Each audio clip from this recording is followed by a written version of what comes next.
You're listening to The State of Play, your quick-fire roundup of all things Irish football and beyond. Coming up on this episode, the FAI have a new president. Plus, the association have approved new gender guidelines on their board.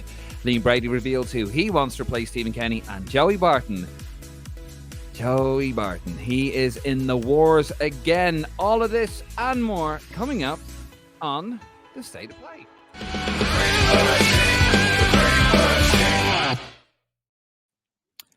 Well, you're very welcome to The State of Play. David Dunn here, joined by Martin Prendergast. Martin, how are you doing? It's been a while. We've gone a little bit over. We've hopefully left them waiting for more, or given them blessed release. I don't know which way you want to put it.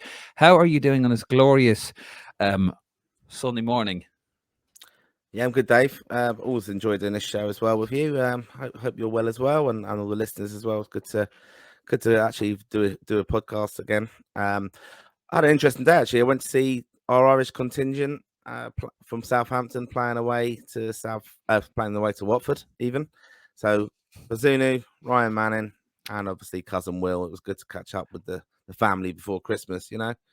Yes, it was, wasn't it? Did the security drag you away again, Martin? No, it was all right actually. Oh no, I did have Keane with me, and I know I was giving him a shout out on the pod, but yeah, he was quite happy that Gavin Bazunu was warming up in front of us. So, you know, as the goalkeepers, interact, but they kind of interchange, don't they, in their warm ups.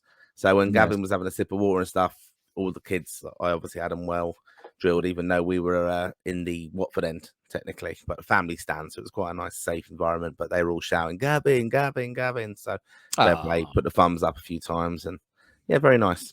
Played really well actually. Although sadly he should have saved the 94th minute equaliser, but he made two absolutely brilliant saves today. Gavin Manning was good as well. Cousin Will came on for a little bit at the end, but yeah, Bazunu was very, very good today. There you go. When Bazunu looked over, he probably thought, "God, this fucking idiot again." He's everywhere. Yes, you are everywhere, actually, Martin.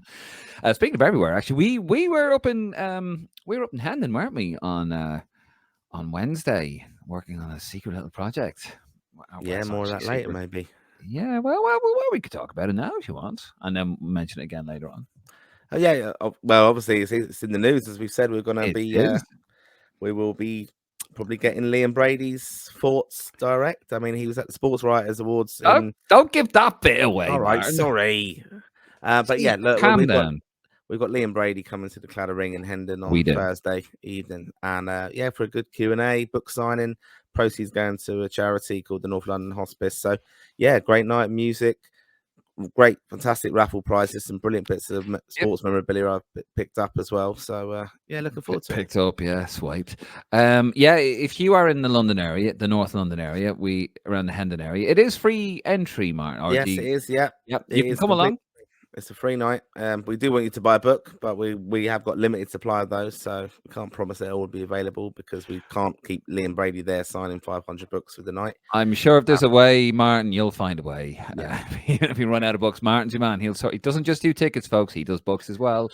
And he's actually interviewing Liam Brady as well. It is the Liam Brady interview. It's in the Claddagh Ring. It's for a great cause, the North London Hospice there. And yes, it's in association with Risk London and... I don't know if anyone looking at it. It's just a little Easter egg down the bottom right-hand corner.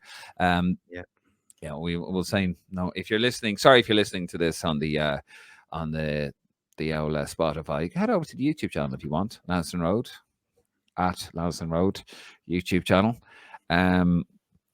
But yeah, Martin is interviewing the legend that is Liam Brady. We're going to have a great night. We've got some great footage. We've got some great pictures. I'm going to be there. Martin's going to be there. Come and say hello to us. And we're actually filming it as well. So it's going to be great fun. So you're going to see we have a lovely little sort of team now we've established, having Martin, and the girls are going to do a fantastic job. So head over. It's free entry. Book costs you £25. Liam will sign it for you. And even if he doesn't, I'm sure you get one with a signature on it. Isn't that right, Martin? Yeah, that's right. Yeah, yeah, just like a shaky cross on it. But anyway, we're going to move on there. More on that later on. But that's the Claddagh Ring. It's in the Hendon area if you are in London next Thursday. We never even said the date, did we? Next Thursday, the 14th. 14th, yes. It's all been a bit mad. Anyway, let's get to business. Enough of this hot dogging. So today, or yesterday, probably at the time of release, the FAI had their AGM, and they have announced they have a new president of the FAI, and that is Mr. Paul Cook. He's been elected as the president of the FAI on a 2-year term in succession to Jerry McEnany, who has been under a bit of fire lately. The Waterford native received 89 votes at this year's AGM. That was held in the St. Helens Hotel in Dublin. Joe O'Brien received just 21. The meeting ratified Tony Cohen as independent chairperson of the FAI, replacing Roy Barrett in the role. John Finnegan from the Munster Football Association was elected unopposed to the role of vice president, while Dave Moran of the Leinster Football Association was ratified as the director, representing the Amateur Football Chamber, with Tom Brown. Wow, there's more titles here than bloody Katie Taylor at the moment. With Tom Brown, national bodies SFAI, and Nixon Morton, national bodies other. This is the press release I'm reading, by the way. Other. Also ratified as directors following nomination by the respective chambers. Christ. Are you following that, Martin? So basically, Paul Cook, though, he is one of the good guys, isn't he? Wasn't he I might be wrong here. He was the last person to ask a question for something like 15 years in an AGM, wasn't he? Before John Delaney sort of... Yeah, I think so. Yeah, it's an interesting one. This, good seems to be a good football man.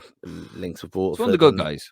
Yeah, and I think this is kind of expected. I think a little bit from what I've read so far. I mean, we'll find out a lot more from this AGM over the next few days, of course. And it wasn't without its controversy. I mean, Roy Barrett was there, the ex-chairman, and he was obviously under fire with the Jonathan Hill kind of issues with the overpayments and things. But anything I've read on it so far, it was only a few hours ago, really, is just that he was quite kind of confrontational in a way and a bit kind of abrupt with the audience and not apologetic, and said, this was done under in the good intentions of the governance of it. And it was a bit of a strange one, Well, here's a quote from John Fallon of the Irish Examiner. John Fallon, good guy. Definitely follow him on Twitter. He knows his stuff, and he's been following this quite intently. We've actually used a lot of his quotations on this, but this is what he tweeted earlier on, Martin. Roy Barrett declined to apologise over sanctioning Hill payment, and he'd make the same decision again. Some of his barbs about leaking and power factions through hostile reception. You've said enough, one delegate said as he walked away. Another, we're being lectured to. So it was a bit fiery, wasn't it? Yeah, it was, and I think there was actually a really good piece during the week on over the weekend, just on for the FAI, I think, had their Christmas party and kind of how the kind of association personnel are feeling. That infamously, I think Jonathan Hill said we're all in this together and resetting and rebranding the FAI, and then this kind of scandal came out as well. So it kind of showed that it is still upstairs, downstairs kind of concept. And it's not really a happy place at all to work in. I think that's why we have so many leaks from the association still. That was something that was referenced, I think, at the AGM. But it's a bit of a funny one. Even, I mean, we'll come on to it a little bit more about this, like the gender balance and the vote on that. I mean, I just think Irish football in so many ways is still in the dark ages. It's interesting on the voting on that for the gender, to representation on the board, which the government have, obviously to do with the funding, they need, so, like the IRFU, they promised to do it and they've implemented it. The FAI have taken a bit of time now to do that, but still 6 people voted against it. And I think that's just a bit incredible, really. I've seen a few people say, like, who are these dinosaurs? There's actually Steve McNulty, who's a member of Risk London, but you met him in Athens after the debacle at the gates over there. So a well-travelled Irish fan. And probably has a very similar kind of a mindset and opinions on how the FAI is and should be, as myself. But he's saying, he was saying, well, who are the 6 dinosaurs, basically? Because it just seems in this day and age they're trying to be a modern association representative of everybody, and it's not there. We'll get to the gender thing in a minute. But at the AGM, I'm just finding bits and pieces. We're probably going to do another episode on this, Martin, in the next couple of days, because it's all coming out, and then it'll all sort of be condensed into sort of one big chunk, and then we can have a proper look at it, and there'll be fallouts and stuff, I'm sure. So we will be doing an episode. We won't take as long, folks. We do. I think it's nearly 9 days, so we do apologize for that. We do try to get an episode out to you every week, and actually probably more than one every week. But anyway, so obviously we heard there that Roy Barrett, he stood down as the FAI chair on an October EGM. But he was there actually at that AGM, and he was under a bit of fire, and people were saying, you've said enough. He stood over what happened with Hill, but his successor, what was his name? Keown. What was his first name? Tony, is it? Tony Keown. I was like, have I made that up? Tony Keown. So his successor says, "I'll be clear. I'll be blunt. That won't happen again on my watch." That's what he said in a media briefing after the AGM. This all come from the Irish Independent, by the way. Aidan Fitzmaurice there. I do respect him, Barrett, enormously for coming along here today when he didn't need to do so. I admire the fact he stood up and made his position really, really clear. He did his work in a particular way. I'm sure I'll bring my way of working to the board, and I hope to work effectively with the board to deal with the issues in the time ahead.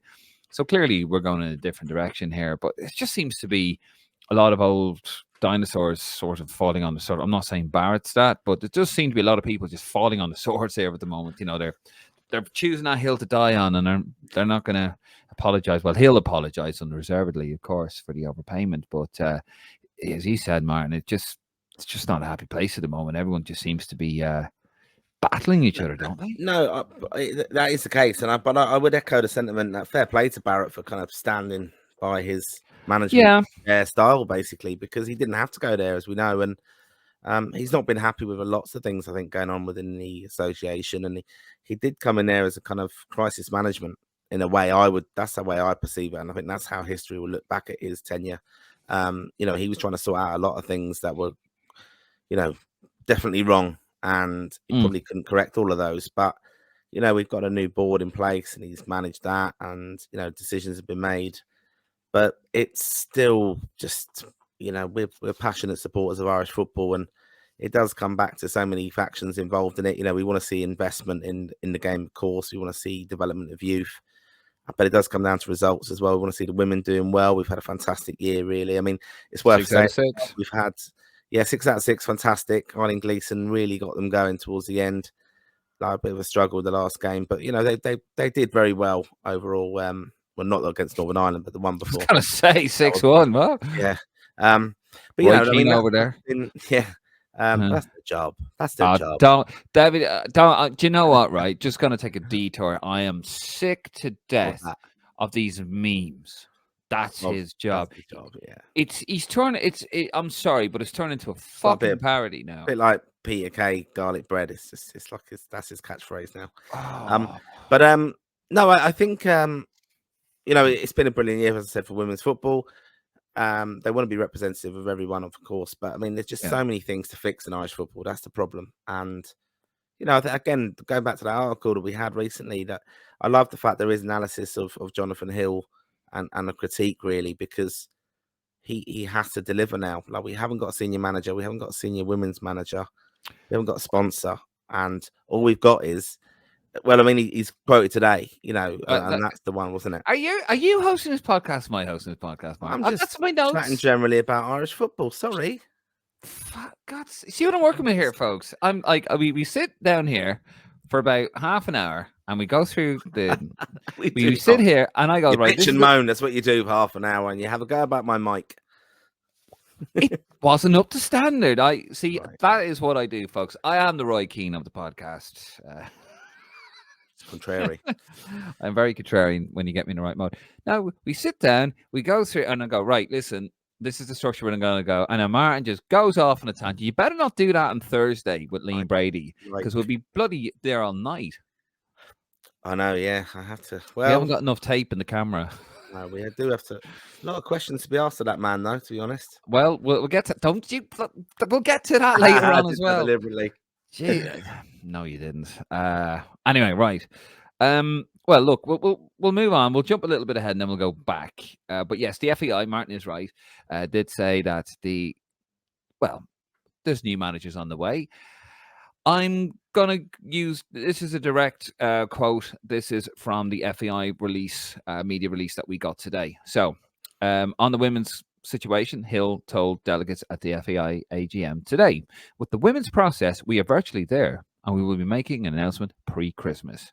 In relation to the men's national team coach, myself and Mark Canham have made good progress already. We have had a number of conversations. We have spoken to a number of people. I won't put a number on it. For the first stage, we have just about got there with everyone we want to speak to. That will take us to the next stage in terms of having more detailed conversations. It's very much in train. Oh, God. Next, he's going to tell us how he doesn't want to teach us how to suck eggs and, all these little buzzwords. We have 2 games sorted for March, he continues. I am conscious of the need to give the new coach time and the team of people around him in relation to that task. Well, we do the process at the right pace and have an announcement as soon as possible. And then just a final bit there, Mark, we get your thoughts. We know which pot we are in the Men's Nations League. Well, I should hope so. It was announced.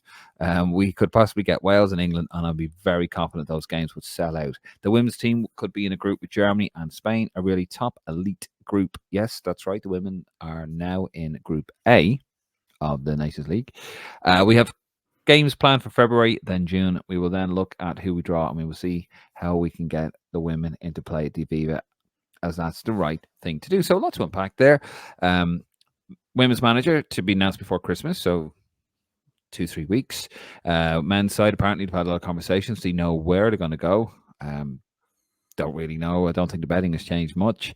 And he has said that there are 2 games sorted for March, so definitely got probably 2 home friendlies, I'd imagine, is how it normally goes. And yeah, they're looking for the most difficult group, England, Wales. They want to sell out. They're obviously thinking of the money, Martin.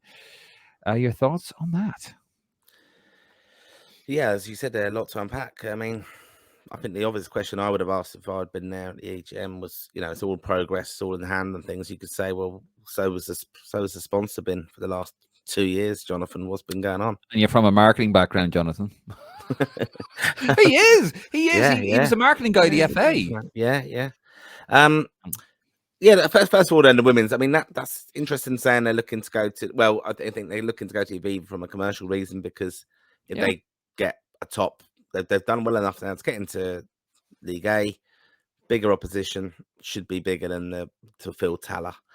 They've got to get right there is kickoff times. That's the thing. Tala's struggling at 5 o'clock, 6 o'clock kickoffs.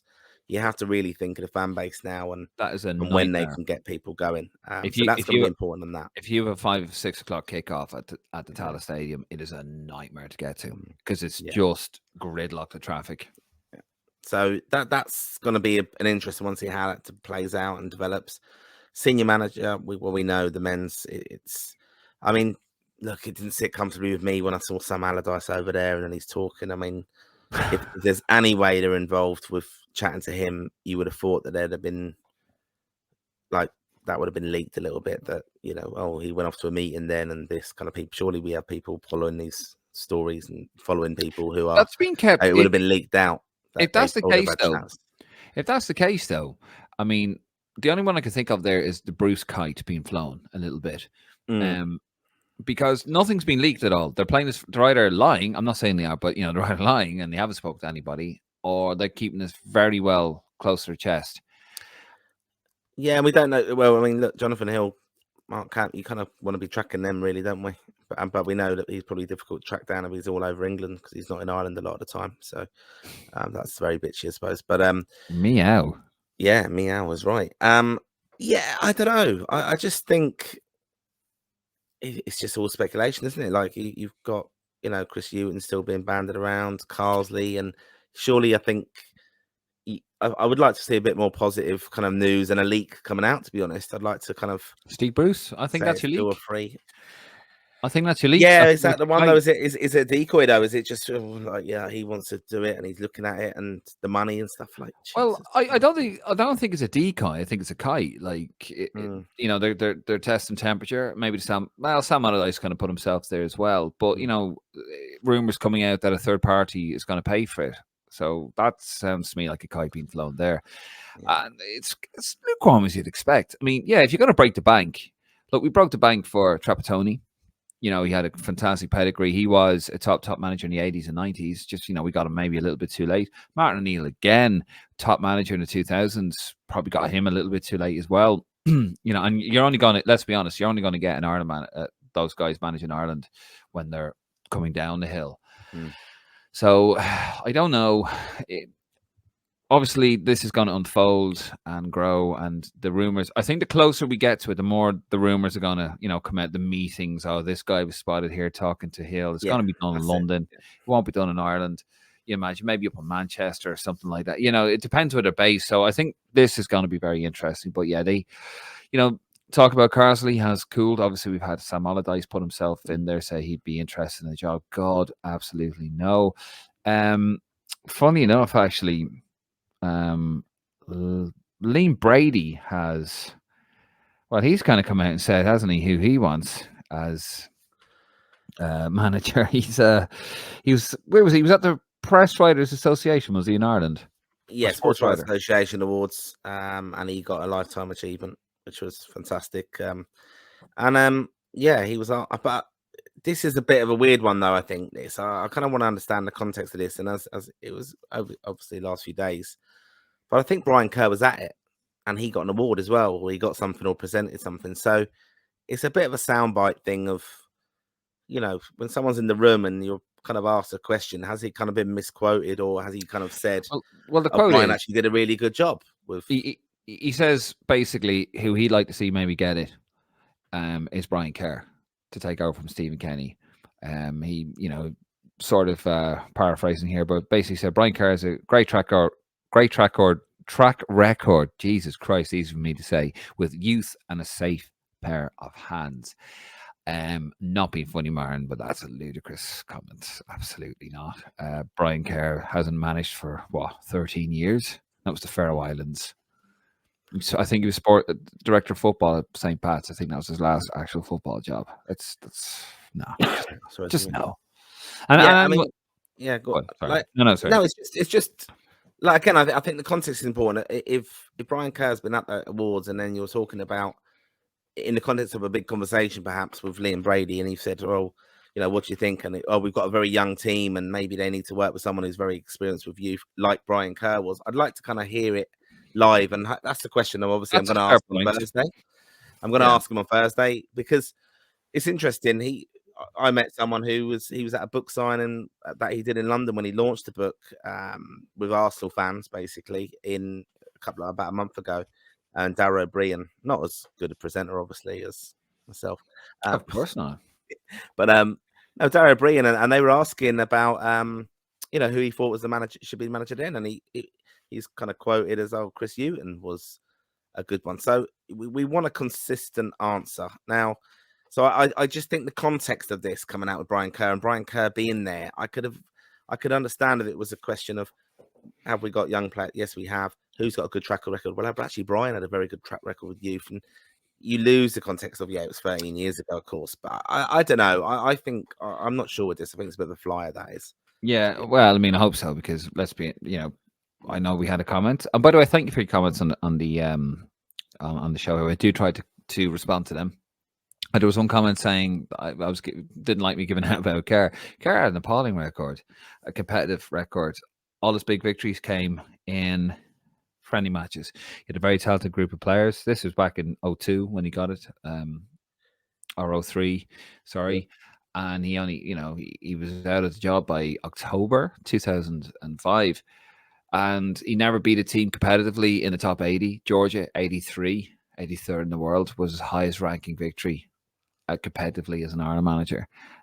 You know, so no, just even if we had prime Brian Kerr, no, just absolutely not. But anyway, as we've said earlier on, we're going to move it on.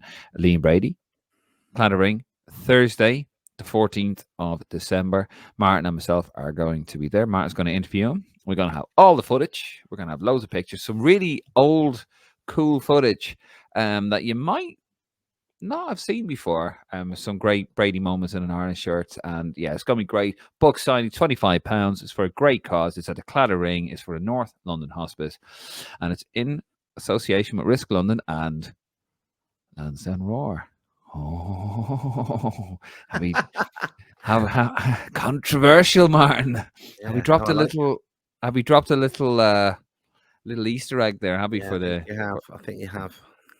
Yeah, Lansdowne Roar, interesting. Mm. But anyway, okay, we're moving on. We're running out of time in this, Martin. We're supposed to be quick fire, and here we are talking like Yeah. two old Owens. We have Joey Barton's not going to be happy about this, but the FAI have approved an extension of the board to 14 members in a vote, which ensures that the FAI will meet gender balance requirements set out by the government. A lot of information. This is yet again a direct quote from the FAI media email that we get. The vote on a proposal from the board was taken at the EGM of the association in Dublin on a vote of 110 to 6. Delegates voted, as you mentioned earlier on, the 6-9 source. Delegates voted to expand the board from 12 to 14 members. 7 football directors will be elected from the football chambers of the General Assembly, with at least one of the football directors to be female. A further 7 independent directors will serve on the board of the FAI, including a female director with a football background. The vote endorses the provisions of measures to ensure a minimum of 40% of each gender on the board, meaning at least 6, but not more than 8 directors of each gender on the board. So they finally done it. This was handed down to them by the government before to ensure funding, which has been reinstated, by the way. We must say that.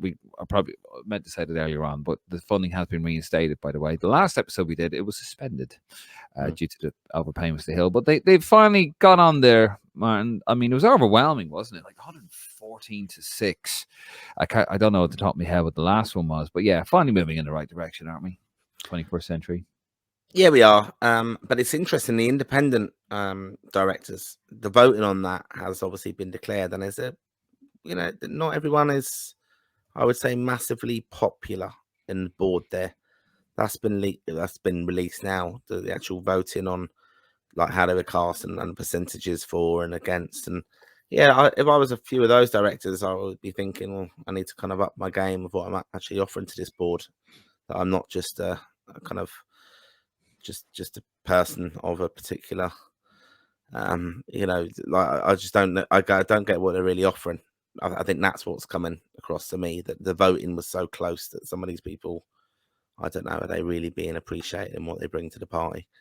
But yeah, like it has to be represented, doesn't it, of everyone? And I think that's actually come out with it now. It's not just female and male. It's you've got to be representative of Ireland and a modern day Ireland, I think, and that's something they've probably got to look at. One other thing I did see actually I thought was interesting was in most responses I've seen to anything about the AGM and the FAI board meeting tonight is there is a bit of a kind of narrative coming through from some people that Paki Bonner should be a more prominent figure in this now as leading the new FAI. A few people saying, Phil Quinn said it, didn't he? Once yeah, and I think there's more faith though in Paki coming through. I think good experienced Irish football legend, been there, done that with UEFA. A lot of credibility with UEFA circles. I mean, again, Jonathan Hill. I know I'm sounding like I'm really bashing him this evening, but when he's coming out and saying, "Oh, it shows our good standing that we've got a European final at the Aviva coming up." John Delaney did that, didn't he? Yeah, exactly. That's the thing. That's what everyone said. Yeah. This is Neil Reardon, yeah. the Irish Sun. Jonathan Hill says awarding of Europa League funds to the Aviva Stadium is a sign of the esteem the FAI has held in UEFA, which might be a valid point had it not hosted the same game under his predecessor, John Delaney. Yeah, it's just, I think with Hill, he just sounds like a salesman to me, with little or no substance. I'm sorry, I'm probably going to get my media passes taken off me, but it's like, no, well, hopefully not. Oh no, we this is great. Look over here. Forget about it. Don't look over here. The carnage over here. Look over here. This is great. This is fantastic. We have a Euros coming here. It's brilliant. Yeah, one stadium, pal. One stadium, and we're going to get 6 million euros going towards football in the country when it needs £1 billion.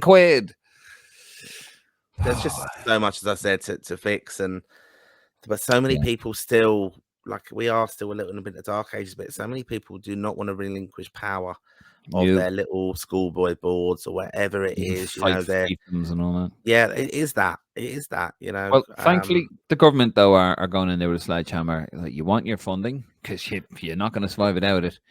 You need to do a bit of this. Anyway, well, they're but, up to thingy, aren't they? Next week, isn't it? The Oireachtas committee. they're up to the Oireachtas, yeah, getting Yeah, dragged and for that's the. going to be another thing. So, Mm, but you got to look at it again like this, Dave. Like, so they've got. So you know we've got the AGM. That's in the press now this weekend. Yeah, the analysis of that and the negativity for some of it. Right, we haven't got a sponsor and things like that. Then they're up against the Oireachtas again. They're just negative things, though, in a way, unless you really spin it the right way.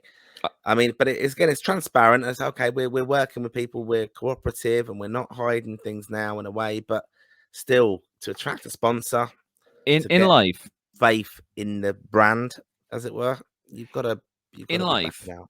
in life, you can go you can get closer to somebody through adversity. You know, it's how you react to that in this adversity. Now, to their credit, to the FAI's credit, you know, as long as you don't do what Delaney did and went in with a note from his ma, you know, I don't have to talk to you today because I'm a solicitor. You know, what they have to make sure is that they go in and say, look, we absolutely made a balls of this. We're so sorry. Here's the thing, you know, that it was a mistake. Now, I think Hill said today that it looked okay. People might think I'm being a bit greedy here, you know, because it seemed to be one rule applied to others that didn't apply to him. But anyway, there's a lot of people in this country. There's a lot of people in Ireland. There's a lot of people in that government that do not want to see football get a leg up. You know, it's always got the mentality. It's the Westbrook game. It's this, it's that. They're GAA men. It's all about the Irish sports, and some of them are rugby, and some of them just go, you know, why are we going to bother with these guys? They're idiots for years and years and years. I'm not saying they are. I'm just saying that's their mentality. By the way, you know, that's what you think of the FAI. These guys are idiots. Why are we giving them any money? And they're just playing into their hands. And this was so frustrating because in that same meeting at the Oireachtas, which we will cover, is, you know, they're going to ask her for £1 billion. Do you know what I mean? Is that, you know, maybe I've got my tinfoil hat on here, but is that strategic? You know, is that not from the FAI point of view? Is that a case of, oh yeah, we'll put the two together? Because on one hand, you're going to say we mishandled 20 grand. Oh, give us £1 billion, please. Well, we can't trust you with 20 grand. What, you know? I mean, look, the last time John Delaney was up there, yeah, it was farcical, wasn't it? And this time we're surely going to be more engaging. But again, I think it'd be a little bit of a kind of critique of some of these ministers that are absolute fucking idiots. There's no doubt. I think if you could have a bet on it, I'm sure one of them will make a thing of stupidly. Will say to Jonathan Hill, "Oh, and you live in England, do you?" Or something stupid like that. Do you know what I mean? And we know it bothers some people. It does bothers me. Yeah, it does. Yeah, it bothers me as well, right? But so the two lads living in England. Yeah. So excuse me. You'll get someone asking it in the wrong context. You know, as it, like, it'll be ill-informed. I'm sure it'll be like, oh, and I heard that you know, I can imagine it. Well, and to be fair, yet again, but you're playing into their hands. At the end of the day, you know, you're not that shows that as well. You could weaponize that in such a way where you turn around and say, well, you're not really invested in it, Jonathan, are you? Because you don't live here. You know what I mean? You know, it's not that hard to move from one country to you just get the FAI to sort it all out. And all your stuff will end up in Scotland. No, I'm just joking. No, but you know what I mean? Like the FAI would have people to do that. Yeah, we'll move you onward. They'll do it all for you, I'd imagine. It's not that hard to do, and he hasn't done it. Now I know he's got kids and they're in school in South London, Balham. I'm moving back there shortly. Near there. It just doesn't look good. No matter what way you look at it, you got a CEO who doesn't live in the country, and it does bother me. He said he was going to move over, now he hasn't. I don't know his personal situation, but I think it was down to school kids and their education. Fair enough. And then, you know, you've got this not misappropriation, but you've got this mishandling of the contract. And you go, why are we going to give you billion? And you're just playing into the hands of the people who do not want football in Ireland to progress because they're worried about the GAA getting affected, and they're worried about their own little fiefdoms. So anyway, listen, we will cover that. We're going to move it on. We're going a bit over time here. We need to get on to our last subject. So we just spoke about gender balance. Well, that will not make this man happy, will it, Martin? Mr. Joey Barton. There he is on Talk TV. which I've never actually watched. I don't even know how you get, but he's having a bit of a row out, Joey, isn't he? There, he's an intellect because he wears glasses. There's a quote there saying, "Barton, I cannot take a thing they say seriously in the men's game." Basically, he's having a go women, female pundits, female commentators covering the men's game. He's having a go there, like the likes of Alex Scott and all that. Just I've never played men's football and they're commentating on men's football, and he doesn't think that that's right. He's actually gone, as you said off air, man. He's lost the plot here a bit. He's he's ranting the Raven now. I mean, this is a little bit like a few Matt Letizia on Twitter. He's a bit of a COVID and pandemic conspiracy theorist, isn't he? But tinfoil hat, yeah. But yeah, Barton's lost the plot, and this came about from a little bit like he got a lot of grief, didn't he? He done a podcast recently where I don't really want to go into too much about his brother and that, but it was very uncomfortable viewing. And then when you actually read the case of that, it's ridiculous. And like some funny stories on the podcast that we've seen clips of and things, but he's just a loose cannon as he was as a player, and now you're taking on that kind of that role of against wokeness and critiquing the women's pundits and going, I don't know, it's a dangerous ground. There's not going to be a winner, is there? No, he's going to die in that hill. He really will, metaphorically speaking. Anyway, I mean, he's lost 100,000 followers on Twitter. I noticed because I was checking this yesterday, and he had 2.8 million followers. Now he's got 2.7 million followers. Jesus, give us those 100,000 followers. If you want to give me 100,000 followers, head over to Twitter, Lanson Road. Nice one. Oh, not the microphone. But yeah, and then of course you had a very good rendition, actually, I thought, at Shane McGowan's funeral, which was in Dublin yesterday, of Nina Tipperary. Oh, sorry. Yes, well, I'm from Dublin. Everything's in Dublin. But yeah, it was in Tipperary. They had a fantastic rendition of the Fairy Tale New York. And Joey Barton has pinned this tweet. Wow, that was Joyce. He's got a clip of the performance. Wow, that was Joyce. Thank you. Men and women working in perfect harmony to produce a brilliant product.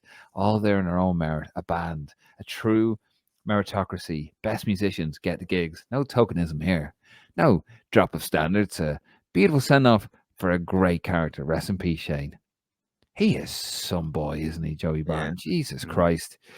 Honest to God, go over to his Twitter. Head over to Lanson Road on Twitter, first of all, and then go to Joey Barton. Give us a little follow. And he's there on Piers Morgan, and he's just anti-woke, he's anti-women, and you kind of get the... Very, very briefly on this. I mean, look, let's be honest. Most pundits are crap anyway. Especially now, Gary Neville and Jamie Carragher I do think are really good, although they are overexposed. Micah Rich is, in my opinion, hopeless. Roy Keane is just a parody of himself now. He just sits there with sound bites. Jamie Redknapp. There are some brutal female pundits. There are some brutal male pundits. There are some good male pundits. There's some good female pundits. It's just the way it is. But yeah, like I don't get why he's going down this road. It all started, wasn't it, over that thing with his brother, and then he's just gone off on women. His brother, who was charged with the murder of somebody. But I don't have a problem with women commentating on women's game where they're more informed than the men. Like, that makes sense. Ian Wright does a good job. He generally has an interest in the women's game, and when he was following England and stuff, when they won the Euros and stuff, it was brilliant because he knew the players, he knew what he was on about. You've got to be informed as a pundit, so otherwise you lack credibility. Yeah, it just comes through. Yeah, I don't know why. I think they should have. I used to read some fantastic articles. I don't really read it anymore. Football 365. I used to go on it every day. You'd have some fantastic articles, real insightful articles for men and women across the board. Get those on as pundits. I do think, though, there is an awful lot of nonsense spoken. Jamie Redknapp, brutal tokenism there. Just we get the women involved. Like, we'll get in terms of Jamie Carragher, we'll get the women watching that. Good looking bloke, to be fair. Just absolute garbage coming out of his mouth. And I think you should get journalists in. I think you should get people who are train him up on the camera, get him, they'll be ropey for the first couple of times, but they'll give you an insight. They watch football every day. They're sitting there and they're analyzing football, and they'll give you, okay, they've never played the game, but I don't think you need it. I think some pundits are good, but I think it just, I think the very good ones, they expose the ones who are bluffing it, basically, the bluffers. And that's the case of it. And then sometimes, if you look at Soccer Saturday, you do see a token, female pundit there, and invariably, we've seen it. It goes viral, doesn't it? Where they're not informed, and they make an error on it. But then Bonlahor is infamous on TalkSport for his bullshit. And that's why I think was it Troy Deeney, or I think it was Troy Deeney said he couldn't keep doing TalkSport because it was just absolute bullshit. Like, he can't. It was just being sensationalist, and he couldn't take it, basically, that other people were bluffing it and getting away with it. And there's a lot of that goes on in football. There's a lot of bullshit in football, But I think they are putting women into the wrong environment sometimes. They're getting the choices very, very poor. When they do that ref analysis, when they have Dermot Gallagher, and I can't figure out what accent he is today. But and I've been with Dermot, obviously, in Ireland matches and stuff, because he travels around the world watching them. But we, like, they do have I can't remember her name, who's on it, but it is very tokenism there, because she's not great, and it shows up, and that sadly, though, that reflects poorly on the ones that are very, very. There is tokenism. The World Cup. There is tokenism. There's tokenism from both sets of genders. There's like, as I said, there with Jamie Redknapp. Get people who are informed. I do not care what gender they are. Get people who are informed, who are going to give you a good, honest opinion, going to give you a bit of insight and point things out. You don't have to play the game to know the game. You don't. You could be a reporter watching the game for 30, 40 years and go, that's. And they point things out. Like some of the journalists, some of the Irish guys, the way they point certain things out in the games are fantastic. I'm not saying us. They're informed. They watch the games. Get them on. Just some of these guys who sit there and you go, "Well, do you play for one of the clubs?" Guys talking head. 20 years ago, like McAteer, for example, Liverpool 20 years ago. Like, what does he know about Liverpool now? Is he really that involved in the club now? Exactly. And again, the other. Oh, geez, I could talk about this all day, actually. Please don't. We've got 2 minutes. But they go off. Like, there's fantastic opportunities for pundits now, or people who played the game, to have a media career, because obviously the Premier League's around the world and stuff. Andy Towns and Matt Holland do like the Premier League channel shows. Brilliant. You can get them on your dodgy Fire Sticks if we're supposed to. Wouldn't know about that, Martin. No. Apparently, I've heard that they're very good on that. But McAteer is basically Richard Keys and Andy Gray are bringing in their mates like Sam Allardyce and stuff over to these, their studios in wherever it is, Doha or wherever it is, Qatar or wherever it is where they are. But it's all just a job for the boys, and it's very chatty. But Richard Keys then is so opinionated because he thinks he's inside as the game. He's actually gone beyond now being a presenter. It was funny today. I was at Watford, as I said. Do you know that Watford come out to? Do you know what theme tune they come out to? Said Cars. Yeah, right. And the start of it is the alarms going off. Woo woo, the sirens. Yeah. Have you seen it? The viral clip of Richard Keys when that starts off in the stadium, and he says, "Hang on now, I think there might be a problem in the stadium because there are some alarms ringing." Brilliant. No. Yeah. And I thought, what an absolute fuck up that was. Brilliant. That is. We must find that and post it. We must put that up there. No, I didn't notice a lot. I've never heard it live, so I didn't notice a lot because they only go to the. It was a detective show, wasn't it, on TV back? Yeah, and it's also, what other team in the Premier League come out to it? Everton. Yes, there you go. 2. Are you trying to? Excuse me, man. Quite strange, though, isn't it? Quite strange. That. Yeah, well, not really, because Celtic ripped off Liverpool. You never walk alone. Which was the Man United song first. Was it? Yeah, Man United fans sang "You Never Walk Alone." It was from a film, famous film or musical called Carousel. Yes. There you go. And Man United fans sang it first. So the original song stole it. But that's no. We wouldn't want it anyway. So that's another urban myth. We must do an episode on urban myths. Well, I think Ten Hag is walking alone at the moment, isn't he? 3-0 manager in a month. And yeah, manager of the month. What was it? The goal of the month. Obviously, Garnacho and Harry Maguire, player of the month. Yeah, And then it went. It's gone to your heads. The only wrong. thing he'll win. It's the only thing he'll win all season, and it's gone to your heads already. Terrible. Anyway, listen, we're going to leave it there. Thank you very much for that, Martin. Thank you guys at home for watching. Of course, we're on our YouTube channel. Head over to the YouTube channel to subscribe to us, please. We're trying to grow that. Head over to Spotify and wherever you get your podcasts from as well. We are over there. And yes, as we'll plug it one more time. We are in, well, we live in London. We are in Hendon. If you get the L Northern line to Hendon Central, it's like a 14-minute walk around to the Clatter Ring. Martin and myself there. Martin will be interviewing Liam Brady. I will be there as well, cheering him on and hopefully not messing up the L Electrics and the L videos and all that. It's for a great cause, the Clatter Ring and North London Hospice. It's in the Clatter Ring. The Clatter Ring's a great cause too. Why not? And yeah, it's a great pub actually. Cracking food. Really is. All the guys in their Finbar, they do look after us very, very well. It's obviously Risk London. Also, the book is on sale, £25, free entry at the door. Buy the book for 25 quid. All proceeds will go to the North London Hospice. Right, we're going to leave it there. Thank you very much, guys. As I said, do head over to YouTube. Do head over to Facebook, Instagram, Twitter, all those beautiful bits of social media. Give us a cheeky little follow. Go on. Yeah, you want to. Good night.